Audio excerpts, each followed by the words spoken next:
Welcome to Strata. I'm Glenn. And I'm Brandon. Welcome to the Minds on Muscle podcast. Hey everyone, welcome to another episode of the Minds on Muscle podcast. We are excited because today we're going to talk about podcasting. Glenn and I have been chatting with a bunch of you, some of our students and some of you who are checking out the Facebook group, and we are seeing lots of you are talking about how do we start a podcast? How do I get going? What do I need? And so Glenn being experienced with a ton of software stuff, and I'm a big techie nerd, we're going to take all that together and we're going to talk about everything you need to get started with a podcast. And I'm really excited about it. I'm very excited too. I love podcasting. I think it's so much fun. I think it's one of the best ways to go about a market, especially if you're the kind of person that likes to talk and socialize and engage in discussion. A podcast is a great way to reach your market, reach your demographic, and also just have some fun marketing, because I know not for every personal trainer or exercise professional that marketing is the most fun thing. So finding a way to make it fun and enjoyable is going to be key in your success in reaching more people. Now, really short up front, if you're thinking about, well, what kind of content can I create for my podcast? How do I create content consistently? There are two great ways that I love talking about this for all sorts of content creation. You can absolutely choose like a monthly theme, something that you're aiming towards that is the grandiose theme of your business or your personal training world for that month. What Glenn and I like to do, which is honestly my favorite, is we do it a little bit ad hoc. And I don't mean necessarily just improvising along the way, but talking to you, students, friends, colleagues, and trying to see what are you talking about with us? What are we hearing? What's on your mind? And for me, in the last week, I've had 3 different people reach out to me asking about podcast and live streaming and all that. So what better opportunity to take current people's concerns and thoughts and turn it into an episode, which is my favorite because you get the most out of it in this case. I absolutely agree with Brandon. I think staying relevant and doing things that are timely are the way to go. It also makes it more fun and entertaining. And I think at the end of the day, podcasts do have to be entertaining. Either people are going to learn a lot or they're just going to have a good time listening to your podcast. If it's not learning or it's not entertainment, it's not really going to fly that well as a podcast. Now, whenever you're listening to this, we do these live. In fact, we are live right now broadcasting to the Fitness Pro Mentors Facebook group. So before we jump in today's topic, if you are not a part of the Fitness Pro Mentors Facebook group, you got to join. Lots of free, amazing information there. We do go live with the podcast, lots of amazing information. We interview superstars every Friday that we can possibly get in there, and tons of free course information. And Glenn and I are open to doing free business audits with you to help you level up your business. So if you're in the group right now and you're listening to this, please comment, ask questions, and get engaged, because we're watching to make sure if you have any questions, we can answer them. But I think a great way to get jumping into this is kind of the stuff that everyone stresses out about the most, which is the software, which Glenn, master at the software. I am the master of the software. So here's the thing is, podcasts are something that you want to spend a little bit of time planning out before you just jump in. If you get inspired to do an Instagram post or Instagram story or a Facebook post, those you can be inspired and churn out really quickly. Podcasting takes a little bit more planning. There's some things you have to get in line before you just start recording and editing and all that kind of stuff. And one of the things you got to be thinking about is the software you're going to use to edit your podcast. Oftentimes when you're podcasting, especially if you're new to it, you might jumble up your words. You might want to do the intro a couple times. This is a new thing. You're still learning how to do it. You're going to make some mistakes. So you have to be able to edit your podcast. Now, if you're on the Mac ecosystem, a great tool you can use is going to be GarageBand. It's very simple to use, simple to learn. There are a lot of excellent tutorials out there. For me, I'm a Windows user. I actually like Audacity. Audacity, to be honest, the reason I chose it was because it was free software, open to use, and because it's one of the few open source materials out there in terms of audio editing, there are tons of tutorials online to show you how to use all the tools. Just like any endeavor, there's always going to be a bit of a learning curve. So taking advantage of YouTube and Vimeo, learning how people are using the software to edit their podcasts, going to be key. You want to check out some of those videos. So I use Audacity, and I'll be honest, we did it initially one way, which was a little bit more time consuming, and then we moved to an easier way. So what we actually do now is we actually record 1080p. We're actually doing a new way today. We're recording straight to disk, which Brandon will get into later. But essentially what we were doing before and kind of doing now is we're taking the podcast and pulling the video. with the audio and editing it for YouTube. And then all I would do is I would go to Audacity afterwards and actually upload the saved video file that we would upload to YouTube and just pull the audio straight from that, and everything was already taken care of for me. All I had to do was then export it as an audio file. It made it very, very simple. Before, what I was doing was a little bit more labor intensive, but I would actually take the audio file that we would take from or save from our actual audio recording, because we were doing that separately before, and I would go on Audacity and I would edit it for over an hour, cutting out things, increasing levels, decreasing levels, normalizing things. It took a long time, but now, because technology is so much better, we can streamline things. All I do is I pull that clip from the video, I load it to Audacity, and I rip the audio. It's very, very simple. A large part of this process, and you're going to learn more about it as we go through, is trying to simplify. There's so many things you can do to market and to grow your business, and we don't want this to be overwhelming. We want it to be streamlined for you. So the first thing is that software. You need something to edit. GarageBand or Audacity are our picks. Brand, we also want to talk about hosting software right now for the internet, or do you want to talk about that a little bit later? Well, sorry, someone just asked a really great question, and I think that we could ask this. What type of results can you expect if you're just starting out? Like, how many people listen on average? And so let's jump back to the software thing. I think that's a really great question. So before talking about the actual specifics and mechanics and technology in the software, when you're starting out, the real thing I would suggest you consider is, who is your market? And so one of my favorite things is making sure that the podcast that you're creating is designed for your target audience. So the Minds on Muscle podcast, Glenn and I started it as an experiment through COVID, just to have fun and start promoting ourselves and getting into it and practicing the technology and the software, even though Glenn had more experience than I did. And then through this, we discovered that we had two different audiences we were trying to reach. We were trying to reach Stratus clients, people who have pain problems, and we help them with exercise. And then the other market are people like you, exercise professionals. And in reality, those two markets we've talked about, if you market to everyone, you will get no one. So we had two markets. We were getting way more people in the fitness pro conversation, hence why we're doing this for you. And so what I would suggest is, if you have a client demographic, weight loss clients, pain clients, hypertrophy clients, whatever it is, make sure that your messaging, the topics you choose, are all in vein for that particular market. And if you make it for that market, 5 ways to grow muscle, add 1 inch to your chest by Tuesday, cheesy things like that. Those are funny soundbite hooky names. But if you start with that, you can create episodes and pull people in. And rather openly, you're not going to have a lot of people who listen at the very beginning. But the whole thing that Glenn's kind of alluding to, that we're going to, is that if you use the right software, Zoom, Ecamm Live, OBS, which are video softwares and audio capture softwares at the very beginning, Zoom being $30 a month, you can capture audio and video, and maybe you have no one that listens to your podcast at the very beginning. But you take all that content, the MP3, you put it on the Spotify, and now you have podcast. And then you take the video content with the audio and you post it on YouTube as a full-length podcast. Then you chop up that podcast into smaller shorts, and now you have social media content. So that 1 half-hour of podcast creation that you did, or interview, or whatever it is, turns into tons of content. And I'm all about doubling down and tripling down on using one thing for everything. So great question. Yeah, the growth of your podcast will really be dictated by the quality of what you're putting out there. If people really want to listen to it, if you're offering something new, or you're really speaking to your niche. Because at the end of the day, there's so many general fitness podcasts that, I'm going to say, fail, but they just don't gain traction because they're talking about every little thing underneath the sun, and they're not for everyone, right? One of the reasons I think that people come to our podcast and they keep listening is because at the end of the day, they tend to like Brandon and I, our personalities and the way we interact with each other, and the content. And I think for me, really, I think that's really the thing that makes this thing work, is we're spending the time to invest in really great equipment, right? We are also having a great rapport between us because we've been working together for so long. We communicate every day. We can read each other's minds, so to speak. But also the content, especially for the Fitness Pro Mentors group, is relevant stuff that people want to know about. And that's how we got to doing a podcast about podcasting. I love the meta side of it. The meta Minds on Muscle podcast, Minds on Muscle podcast.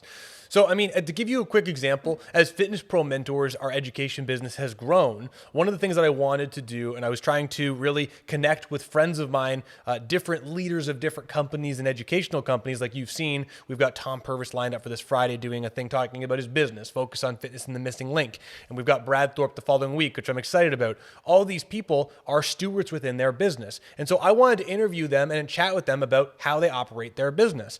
Because our technology and the audio software we have is so integrated together, it became so easy that this live broadcast I do on Facebook turned into a recording, which then I could repurpose as a YouTube video, repurpose as Instagram shorts, and now it's accidentally, which is really cool, become an additional series on our podcast. And so the reason why I love this is, and that was not the original intention, is that one thing has now turned into four things, and it gives us more and more presence. I just had an interview with someone yesterday, and they're asking, well, how do you manage your time? You're doing so much stuff. I'll be honest, podcasting and whatever it is, if you can take one thing and get the most out of it, that's how you'll look like you have endless time and endless content. So great question. I'm really glad you went there. I will say this on the software side of things. Video editing software has really leveled up. And so if you buy a video editing software, I think it's like Premiere Pro for the PC world. There's one that you use. What's the one you use, Glenn? Wondershare Filmora. Wondershare Filmora. And I use Final Cut Pro at Apple, but iMovie is great. There's incredible opportunity to connect video like we're doing and the audio in there, but you can also rip the MP3 audio as a mono stereo track and have it as an MP3 mini episode. It becomes really, really easy. In fact, I am a musician and I have learned a lot of cool things in the studio world, but I'm still not very proficient in the high quality audio software, studio editing software. So I do most of my audio editing in Final Cut Pro with the video, and I can attach extra video bits, check my levels, and pull it out. But again, it lets me double down on that. So I really, really like that idea. It makes it look like you have endless content. And it might sound a little overwhelming to begin with, but the learning curve for this stuff actually isn't as bad as I think that most people think that it would be. It took me maybe an hour to get familiar with Audacity and the way I needed it to.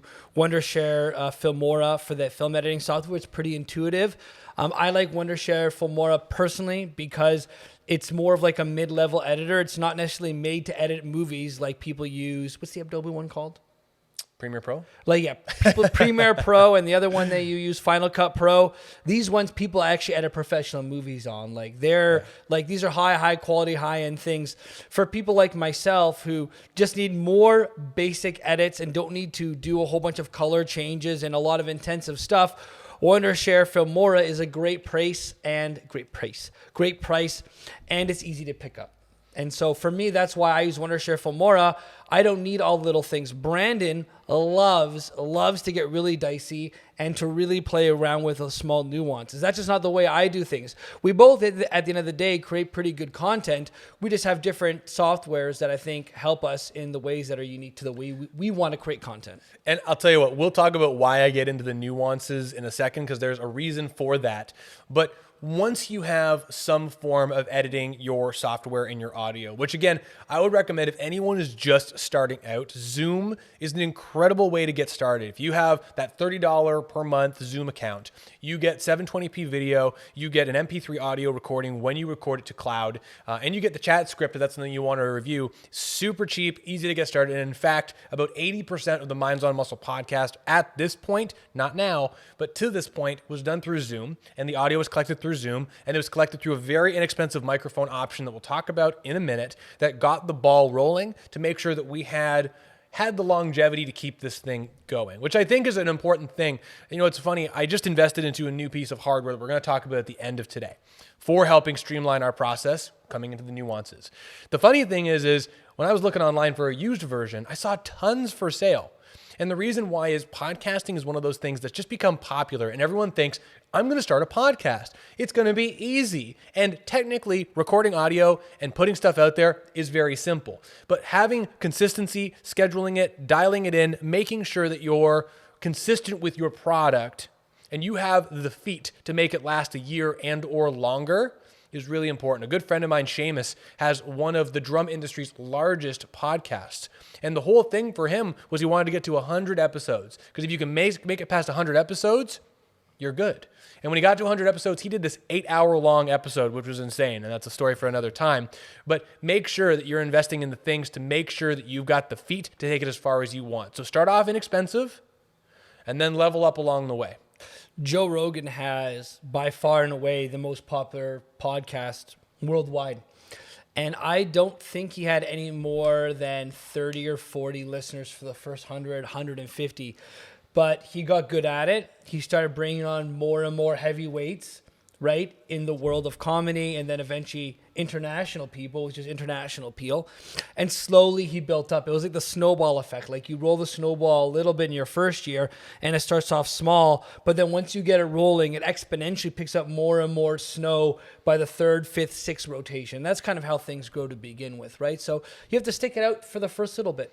So once you've captured the audio, you have to find a way to put it everywhere. Now, YouTube and Vimeo, really, really simple video options. But what do you use to take audio and put it into one software? Really easy. And Glenn has got a great answer for this. And have it show up on Apple Podcasts and show up on Spotify and show up on other channels. And so Glenn actually introduced this to me. And then there's a second one that I've just learned about that I've never used, but we'll throw that out there too. But Glenn, what do you use to put your podcast everywhere fast? Our podcast, Brandon. Our podcast. So we actually host with Podbean. Podbean.com, and the price we pay is not very much. I think it's like $120 a year or something like that. It's not very much to host for the amount that we use. I mean, we produce one podcast a week. They're usually 45 minutes to an hour. Often they're less than that. And the great thing about Podbean is it's very easy to set up with them. And you watch, a 120-minute video and spend another 10 minutes. And what you can actually do is procure an Apple ID and the Spotify ID, all these different APIs, and all these APIs will, you get these codes to put them into your podbean.com account. And once you publish your podcast, it'll just push it to those other platforms. It's very, very simple. I'm sure even the way I'm explaining it right now is overcomplicating it. You literally just use Podbean to spread out the information to all these other ones. So the two main listening platforms that people will use to listen to podcasts are going to be Spotify if they're on an Android phone, or it's going to be iTunes if they are on an iPhone. If you publish and use Podbean, you will get to both those demographics, which cover something like 95% of listeners who will hit your podcast, right? We're very big on 80-20ing things. What is like the biggest ROI for the smallest amount of input that we can have? And using Podbean, super, super simple. Honestly, it's very, very easy. So the nice thing about this whole system is what Glenn's talking about. Up front, it's a little nitty gritty, like getting some of the codes and everything dialed in. But once you have it set up, you load up your podcast or your MP3 in one spot, and that one spot populates everywhere, which again is that like doubling down, right? You record one thing, you get it sharp. There's a bit of a learning curve with setting it up on Podbean and through iTunes and through Spotify with all the codes. But once you load it, it goes everywhere. I've learned about one through my Pick of the Week YouTube channel, which I'll come back to in a minute. But there's another one called Anchor, and it's actually hosted through Spotify. And to my knowledge, it's free or very inexpensive to get started. So ultimately, what you need to do to get started is find some way to record your audio and a software for that. We're going to talk about the technology in a second. And then once you have that audio and it's processed through some sort of editor, which there are lots of free ones, GarageBand, whatever you want to use, you need to find somewhere to put it everywhere. Glenn's actually recommend Podbean to Curtis Clay, if you're familiar with him, and he uses the same thing for Clay's Cortex. Really simple and easy to use, and it ends up everywhere. So I think this is a good time to talk about my favorite now. We're going to talk about tech. This is where you shine, my friend. So I'll be honest, technology for me is not so much like, I'm not a big tech head, but I'm a speed head. I'm all about what can I invest into with my business and my process to save time and go faster. Now, at the very beginning, I would be really careful because we're going to talk about a $150 investment, $500 investment, and then an over $1,000 investment. And if you're someone who has a serious business and you're really excited about it, I understand the energy to perhaps want to go all in, spend $1,000 on a piece of tech, and just go for it. And I understand why you'd want to do that. I'm the same. But what I would like to talk about is a graduated technology system. So that way you invest a little bit, you build it up, you test it, make sure you like it, and then go from there. And then that way, when you invest in the bigger thing, you've really shown that you're going to honor that time and the commitment to the thing, in this case, the Minds on Muscle podcast, and have it grow to something that's going to be a natural part of your business. Now, to start this whole technology side things out, which I promise I'm going to come back to nuance in a second, I got to turn this over to Glenn because honestly, I have a lot of microphones from drum recording, but I didn't know anything about audio microphones because drummers can't sing. So Glenn, can you tell us about the first microphone you recommended and why?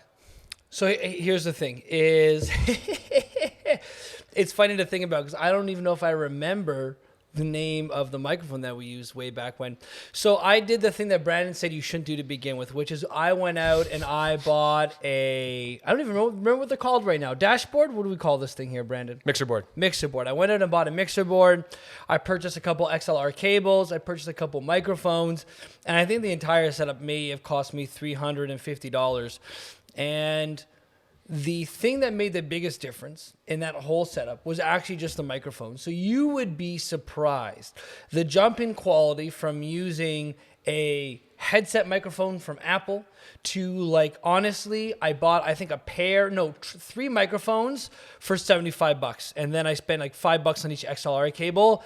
And the sound quality that we had to begin with wasn't bad at all. Like it was actually decent. And you don't need an amazing microphone if you want to get started here. Now, eventually we upgraded because we do a whole bunch of different stuff with these microphones now and the different recordings. We've got a whole bunch of stuff in the works that we're not quite ready to share just yet, but we got some things in the works that we're working on right now that we're going to benefit from using these much higher end mics. But honestly, you can get amazing sound quality with very bargain bin microphones. Now, I do what Brandon does, which is when we're starting a new endeavor, I go on Kijiji, or I go on any sort of other used goods marketplace platform. Facebook's another one. And I just see what people are selling. Because there's a good chance that someone used this product 10 times and then they're like, my podcast didn't take off. So I go on there.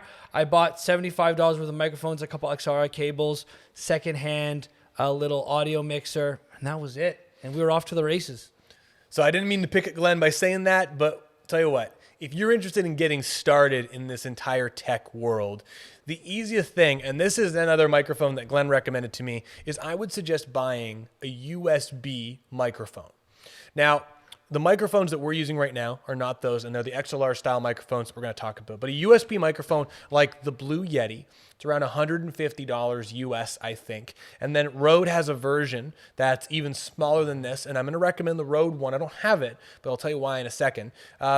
The USB microphones connect right into a USB jack on your computer, and they're pretty much good to go. For example, this Yeti one on the back here, it has all these different settings for different types of sound patterns. So if you want to do like a full circle stereo style thing where anyone in a circle can talk, or you want to do a pattern where it's just capturing you and everything behind it's not capturing the audio, it's really, really good at that. And it's got a pretty good headphone preamp, so you can actually plug in a headphone and you're good to go. I used one of these for a long time. Glenn and I used this for the Minds on Muscle podcast. In fact, if you look back on our Instagram, you'll see that we had this exact microphone in the middle of us, capturing the two of us. And for a two-person podcast, it does a pretty darn good job, especially when you think about the price point and one thing is capturing two people. The nice thing about a USB microphone is you don't really require any drivers, any specific software, anything too crazy. It just connects right into your Zoom, your GarageBand, into your Ecamm Live, whatever you're using, and you can get great quality audio. Now, Rode, which is my favorite microphone audio company right now after just doing more research, which are these microphones, makes a USB microphone that connects to a digital audio interface like Glenn's talking about through an app called Rode Connect. And the Rode Connect is free. So what's really cool is you buy a microphone like this, and if you're someone who likes to modify the details and get very specific sounds, you can download Rode Connect and connect it to the digital mixing board if you got a second monitor or something like that, and you can monitor levels. So if you're working on interviewing people, having conversations with people in the same room as you, you can modify the audio levels to make sure it's the same. In fact, what's funny is Glenn and I talking about mixing, the mixing board that we're using here, which I'm going to talk all about in a couple minutes, Glenn has a softer voice than I do. So the mixing board here lets me jump up the gain on his audio so that way we sound balanced when we listen to the end recording, which is really, really cool. So inexpensive, the $150 investment is to consider a USB microphone. Again, because so many people try to get into podcast land and they really don't make a go at it for the long term, you can find these used for probably $100. I was pretty committed to the black on black because Matt Black life. I love it. But you can find different ones. I mean, Glenn's got one that he uses at home for streaming as well, and it sounds great.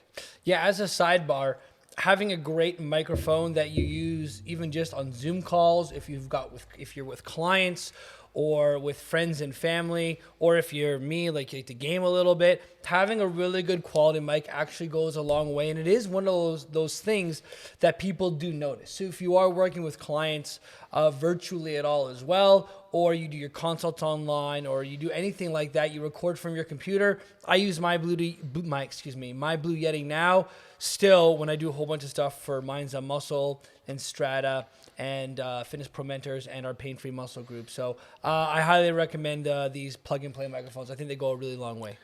Now, on a side note, one thing that you'll find, I got to say this, you don't have to invest anything to start a podcast. In fact, most of us have iPhones or Samsung phones, and most of them come with the headset with the little microphone. And if you actually take the Apple headset with the microphone and you record into the Voice Memo app and you listen back to it, the audio quality is pretty good. iPhone has got some pretty fantastic audio processors, and you can do some great things with that. So if you just want to get started and see if you like it, you can totally do it like that.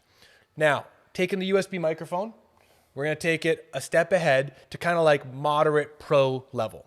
And so this is actually the audio setup that I use on my computer, my main computer here, when I do the Fitness Pro Mentors program and anything else like that. And what we're talking about is taking a similar setup to what Glenn had and streamlining it a little bit. Now, it starts to get a little more expensive because now you need, as you're getting to XLR microphones and connecting pro level audio to your computer, you need a few bits and bobs to make it work. Firstly, what you need is something called an interface or a mixing board. And so that's what you can kind of see right here. We're going to talk about this one. This is called the Rodecaster Pro, which is specifically designed for audio vocals, But you can get for $100 to $200 a 1 or 2 channel audio interface that is also good for musical instruments or audio by Scarlett or a company called PreSonus. Pretty inexpensive on eBay, used or brand new. You can spend the $200 and get the brand new one.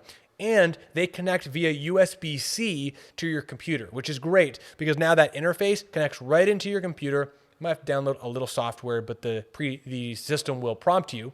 But once you have that, what you're going to need is a microphone to capture the sound, and then you're going to actually need an XLR cable. So an XLR cable is the traditional cables you'll see on sound stages for people to capture sound. And so right off the bat, a microphone like this, which is the Shure SM57, which, fun fact, this is my snare drum mic. Fun fact, this microphone is the exact microphone that the President of the United States has spoken into for the last several decades. And if you look up there, you will see it's this exact same microphone that they talk into.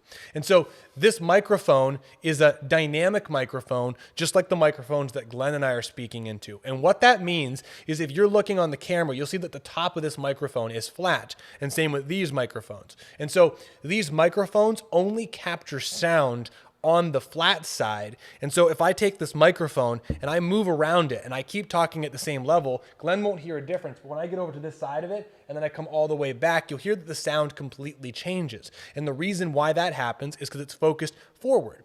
The nice thing with these dynamic microphones is that since Glenn and I we're doing this in the gym, if people are here making noise and clanging weights, you won't hear them in the background nearly as much because it's only capturing in front of us. Glenn and I might be distracted, but you won't be distracted by the things behind it. So dynamic microphones are very popular and rather inexpensive. This one is $80. The Rode Pod mic that we're using here is $100. Definitely recommend the Rode Pod mic. If you are a Joe Rogan fan, the one that it's called, I wrote it down here because I can't remember it. The SM7B is the podcast mic or the vocal mic that Joe Rogan uses. It's the same mic that Michael Jackson used. And so give you some comparison. That microphone that Joe Rogan and Michael Jackson used, $500. This microphone, $100. I will let you decide which one you want to spend the money on. But in my opinion, I'd rather have 4 of these microphones for less than the one microphone. Investments. You got to think about what the goal is. You got to think about where you're at, and you got to plan accordingly. Honestly, this stuff is cool, and it looks really, really fancy on the camera and everything. But we started bare bones with a couple microphones that were $50 altogether, a low-end mixer, and my laptop, and that's where we started. And now we're here, and that's because we scaled well. But do your research before you start and before you jump into all this stuff. We don't want you to be one of those people that goes out and invests $700, $800, $900, $1,000 in equipment and doesn't make the most use of it. Go on Kijiji, go on Facebook, go on eBay, check out this stuff, do your own research on what's going to work well, and then pull the trigger. The nice thing about all the technology options right now is that if we talk about this moderate level, just like $400 to $500 investment, the interface, the microphone, and the XLR cable, nowadays, because technology is going the way of the USB-C, you can connect everything to computer, and all the software registers the audio software. You can download a driver, and it's super easy. So we're going to talk about the pro level setup that we're using here and why we might want to do that and what it's going to let us do in the future and why I like the details. But we had another great question here. Would you guys say that Zoom is the easiest way to start a podcast with video for YouTube, etc.? Can you upload the audio from Zoom as well? Yeah. So for anyone, we already talked about this because it's, and I don't mean to say that like that, but we started with this. It's the easiest way to go. Zoom is inexpensive. It's easy to start. You can capture audio and video together. You can get that high quality video. The only thing you're going to want to do in the Zoom audio settings is turn off the processed audio section in Zoom, which will allow you to get the actual audio sound of the pieces of tech that you're using. Zoom does some automatic sound stuff to try and manage the sound levels and the quality of sound, but Zoom ain't as good as us. So we got to get rid of that. But yeah, I would absolutely say Zoom is the easiest way to get started, or StreamYard or Ecamm Live or OBS or something like that. What do you think? I agree. The only thing I will say with Zoom is, and just be aware of this before you jump into it, is that when you do end up pulling the video from Zoom, it does come out in a lower quality than what you may have been recording on. So right now, oops, sorry about that. Right now we're recording and we're going to be stripping the audio from this high quality. We're also going to be having a 1080p video with the camera that we're using. But if you're using Zoom, I think it's 640 is what it comes down to. Oh, it's 640? Then it's lower than I thought. Yeah, so I think it comes down to 640 in terms of the resolution. So it's not as clear. So if you're really, really aiming to have a really crystal clear video, Zoom might not be the best option. Check out some other stuff. But if you're recording more just because you want to interview somebody and they're unable to be in the same room as you, and you're really just about capturing the audio so you can put on your podcast, I think Zoom is a great option. But just know that the resolution will go down when you're recording from Zoom. Which brings up a good point, is that high quality video, high quality sound. Now, openly, if you're going to go for both of these things, it gets expensive pretty fast if you want a good 1080p camera and good sound. So my recommendation is, if you're not making any content at all, just start with what you have. Get started. Don't procrastinate. Don't let the procrastination pirate take over your ship. Go the direction that you want to go on the sea and pick up the bits and bobs as you need along the way. Now, if you have a choice, if you're going to invest into audio or video, I want you to think about this. If you're watching a really crummy looking video, but it has really high quality sound, versus an insanely high quality video with really terrible sound that's off cue, you're going to listen to the video with the high quality audio over the attractive visuals. And so if you look in the Fitness Pro Mentors group, you'll see that my introduction video at this time and the first three video guides I recorded through Zoom with high quality audio. And the audio is on point. It's sharp and it's really, really good. The video is recorded at the max level that we're talking about, the 640 or whatever it is. And you can see the difference between that quality video and the adjacent videos that are at 1080. The reason why those videos are acceptable and don't push too many people away is because the information is good and the quality of the audio is high. So I would absolutely recommend, whoever asked that, yeah, Zoom is a great way to go. But if you're going to start pushing, make sure you have at least a microphone. Because if you're doing the Apple microphone, which is fine through your computer or whatever it is, you get a lot of room noise and it sounds crummy. So the more attractive and more focused audio you can get, the better. 100% agree.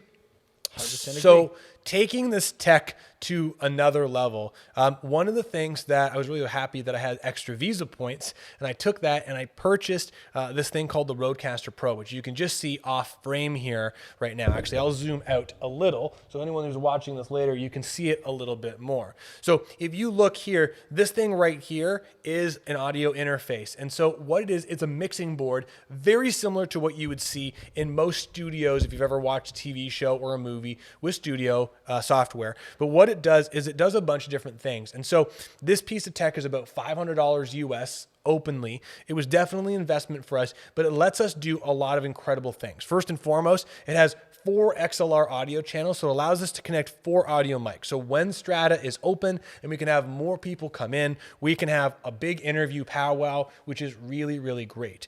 One thing that I actually like about this too is you can connect it to your USB just like this, but if you want, we could play a video on YouTube or someone else's audio through the computer, and I can actually edit it on this through the computer to the Rodecaster Pro, right? So that's great. From there, there's actually an option where you can connect a phone call to the Rodecaster Pro. So we can accept a phone call and it sounds like someone's calling, which is super cool. And we can modify the mix here and we can do the same thing by connecting it to Bluetooth. So now we have all these really cool options to make it a really dynamic show. The other thing that it does as well, which we'll have a little fun here, and we're not gonna do this all the time, but it's got these sound effects pads where we can't hear them right now, but each one of these effects does different sounds. And so as we get going, Glenn and I can program different sounds for an intro, an outro, and when we do pick of the week, we can actually program that there. So Glenn's laughing because he doesn't know all this stuff yet, and I'm learning about it myself, which is really, really cool. The other thing about this is it allows individual headphones, so that way each person can have their own headphones on and mix it appropriately. Finally, and the reason why I got really excited about this, more so than everything I already said, is that this allows in-channel modification of the sound. And so this has all these different sound effects in there where I can modify Glenn's voice. I can add a little bit more bass with something called the big bottom. I can add a little more processing, more compression. Glenn's already got a big bottom, but I can make each person, You never mind. Forget snuck it. in the big bottom in there, right? We can process everything like in real time to make sure it's on the right level. And what's really, really great about this is although this might be quote unquote another level, it allows so much processing that once we start recording to the SD card, starting next week, I can literally give it to Glenn. And once we get everything set up, we can literally process and record the entire show with introduction and outro all in real time. You'll experience this really cool show, but it's so much so that when Glenn's editing it or I'm editing the Fit Pro minicasts, it'll take less time. And so this is what I was talking about with the nuances that I love and investing in tech, is that it's not so much investing in tech. I like investing in speed. And so $500 plus $200 in microphones plus stands and cables, you're absolutely looking at around $1,000 setup when you get to the end of this. However, this is set up such that the processing time, the editing time, and the production time is down lower and lower and lower and lower. And so my philosophy is there's one thing I value more than money, anything, it's my time. and Glenn's time, because our time is precious. And so if I can shave off 15 minutes each week with editing, so that way we can just take this and go and process it and have it ready to go, I'm all about that, because that turns into an hour each month, 12 hours each year. It adds up. It really, really does. So this is the Rodecaster Pro, and this is definitely higher end piece of tech designed for podcasting, but I'm really excited about it. It's an investment. And I'm a big believer in that when the moment is right, because we have said multiple times, only invest if you're serious about it. But there's something to be said about skin in the game. And when you put skin in the game and you invest your time, especially your money into something, the odds of you sticking with it and continuing are much greater. This is just as a sidebar, one of the reasons why clients who pay you very little for your services are so fleeting, is because it's this psychological effect of like, well, they're not paying too much, they don't see it as much of investment, so they feel a lot better taking off versus. And one of the things that we talk about is being a high-ticket personal trainer, where if people are investing serious money into working with you, they're going to take those sessions a lot more serious, and they're probably going to get better results for it, and they're probably going to stick around a lot longer because they're more committed. They got more skin in the game. So when you are ready, do some research. Find out what you need to get started for what's going to be good for you right now with your budget and all your constraints. And then as your podcast starts leveling up, you get more listeners. You find that you love doing it. You can be consistent with it. It's great content. You can invest more money, hopefully less time, because you're streamlining things. And eventually you get to where we are right now, where Brandon and Strata have invested. I won't even, you could probably do the math, but a pretty penny in making sure that we've got a quick, really high quality, really efficient, streamlined podcasting service that we can share with all of our listeners, people like you. And so I will say this openly as the person who's made this investment, is that I think these things are cool. That's not the reason why I purchased them. This is all a business investment for me. And so if you're someone who, even if you have unlimited resources, I would still recommend starting off with the Yeti and make sure that you organize and schedule your podcast and practice content, practice communicating. It's a fantastic thing to go through, because when I have students ask, how do I get better at communicating? Communicate. Do this. You gotta do it. You gotta talk, because when you're improvising and you're doing this stuff and you gotta tell stories on the fly, real time, all the time, it gets you really, really good at talking, and it gets you the podcast communication voice, which is really cool.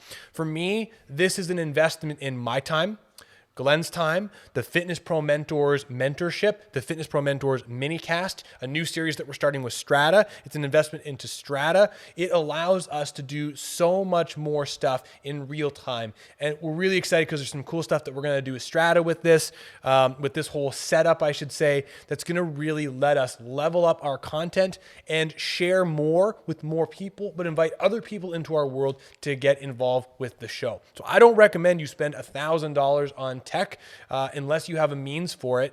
And then if you do, awesome. I would still do the graduated yellow belt, orange belt, work your way up to getting the pieces that you need. This is an investment in time and processes, and I love it, but it makes our life easier at the end. Yeah. For me, I mean, just to round things off, do some research, figure out what it is that you want to create. Again, we are really big on this in the Fitness Pro Mentors program. Know your ideal target audience and make it as clear and as niche as possible, right? Like 65-year-old plus females with back pain who want to play with their grandkids, right? And know everything about your client avatar, and then create the podcast for them, right? And once you're sure that's your client avatar and you want to make a podcast, do the necessary research, 20, 30 minutes, an hour, into what you would need to get it started. And then if everything still feels good, pull the trigger. And you know what? I would throw this out there too. There's nothing wrong with creating for the sake of creating. Mm-hmm. Like practicing audio work, practicing camera work, just for the sake of getting better at it, or creating art is a fantastic thing. However, be careful. It's kind of like what Glenn was saying. Don't create something for the sake of creating it and then force it upon your business demographic. Create something for your business demographic and then get creative within that setting. And those are two very different things, because if you create something for you and then you do creative things within that setting, you have a series of limitations, but then within that limitation, you have to figure out how to have fun with it, how to create art within the limitations of Pat65, a specific client avatar that's focused for your business, or whatever it may be. But for example, if I create you guys know I play drums. If I did a whole episode of this on drums and I talk about rudiments and how I like to go about practicing and all that stuff, that's cool. That's fun for creating. You probably won't care unless you're a drummer. So we don't talk about that stuff. However, I can absolutely talk about drum practice related analogies in the business stuff because it's all about mastery and processes and getting better and practicing. So yeah. Hey, Glenn. I knew it. What's up? What's your pick of the week, man? I was thinking about what I was going to say, and I think that this week I'm going to go with one of my favorite podcasts because we're talking about podcasts. And one of my favorite podcasts is if you think I'm going to say it's Joe Rogan, it's not, even though I do like that one, is How Did This Get Made? How Did This Get Made is a really good one. And if you want to know what a really well created and tailored podcast is like, check out How Did This Get Made? How Did This Get Made is 3 actors, and essentially what they do is they watch awful movies that are just terrible, and they talk about them. And it's a fantastic podcast because these people have great rapport. They get along with each other really, really well. And they're talking about something that's incredibly niche, which is bad movies. There are very few people that really like to watch bad movies. Like, very few people sit down on a Friday night and say, I want to watch a movie that's so bad that I enjoy it. That doesn't happen too much. It's extremely niche. And they've created a podcast out of this. It's very, very funny. I enjoy listening to it. Like many people, they found a way to adapt. They used to do all their shows live in theaters, and now they have to do them online over, I guess, some sort of interfacing software. But they're very, very, very entertaining. I like it. You will see what a good podcast sounds like and looks like, especially after listening to this podcast. I highly recommend checking out How Did This Get Made? Wherever podcasts are sold. I think it's done by Jason Mantzoukas, which you would have seen him in bit parts on Brooklyn Nine-Nine. June Diane Raphael, which is in a whole bunch of movies. She's also a great comedian. And I forget, Paul Scheer, who's also 2 of these guys, or 3 of them might actually been on the TV show The League, which would have aired, I don't know, years ago. But anyways, that's my pick of the week. Brandon, I'm going to toss it back to you. Pick of the week. My pick of the week is in the vein of this episode, and so it's a YouTube channel that I'm a big fan of that introduced me to the Rodecaster Pro and video live streaming and a lot of the stuff that I use for my business for Ecamm Live, Apple, and all that. And so it is a gentleman named Tom Buck. And Tom Buck does all audio, video, streaming related content. He's got fantastic delivery, really simplifies it, doesn't dodge around with crummy points. He's got a fantastic voice, and he's really, really quick and concise with information. It's fantastic. If you're an Apple person, you want to get better at this stuff, want to get better at this stuff, whatever it is, Tom Buck YouTube channel. Lots of incredible information on there. No matter how far you want to take it, I love it. He's been super informative for me, and definitely a really, really great YouTube channel. Buck yeah, buddy. That's right. Hey, everyone. Thank you so much for listening to this episode and live stream. If you're listening to this live or you're listening to this later, we do these live in the Fitness Pro Mentors Facebook group as often as we can. And Minds on Muscle is powered by Strata, which is our brick and mortar facility in Newmarket, Ontario. And we're super excited because we got some amazing equipment. We got some really new cool pieces of tech and equipment that just popped up even today. So please follow us, Strata Internal Performance, Minds on Muscle Podcast, Fitness Pro Mentors, and probably other channels because we got too many. Thank you so much. Glenn, have a great one, man. You too, pal. You too.